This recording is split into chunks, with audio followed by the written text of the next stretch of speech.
ಇಲ್ಲಿ ಆಟ ಆಡೋದು ತುಂಬಾನೇ ಸುಲಭ, ಇನ್ನು ನೋಡೋದಕ್ಕೆ ಸಿಕ್ಕಾಪಟ್ಟೆ ಮಜವಾಗಿರುತ್ತೆ ಅಂತ ಹೇಳ್ತಾ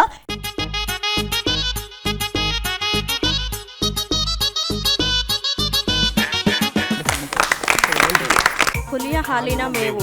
ಸುಂದರ್ ಕೃಷ್ಣ ಅರಸ್ ಅಂತೇಳಿ ಮೂರನೇ ಉತ್ತರ ಕೂಡ ಕೊಟ್ಟಿದ್ದಾರೆ. Option A Ashika Ranganath. ಕುಂಕುಮವಿರುವುದೇ ಹಣೆಗಾಗಿ ಅಂತೇಳಿ ಉತ್ತರ ಕೊಟ್ಟಿದ್ದಾರೆ. ಉತ್ತರ ಸರಿಯಾಗಿದೆಯಾ? ಕುಂಕುಮವಿರುವುದೇ ಹಣೆಗಾಗಿ, ಅರಳಿದ ಹೂವು ಮುಡಿಗಾಗಿ. ಇದು ಯಾವ ನಟಿಯ ಬಾಲ್ಯದ ಚಿತ್ರ? ಲೀಲಾವತಿ. ಸಾಧು ಕೋಕಿಲ ಅಂತೇಳಿ ಉತ್ತರ ಹೇಳ್ತಾ ಇದ್ದಾರೆ. ಉತ್ತರ ಸರಿಯಾಗಿದೆಯಾ?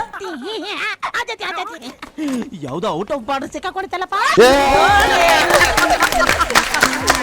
ಆಕಾಶ ದೀಪವು ನೀನು, ನಿನ್ನ ಕಂಡಾಗ ಸಂತೋಷವೇನು, ಆ ನೋಟದಲ್ಲಿ ಹಿತವೇನು.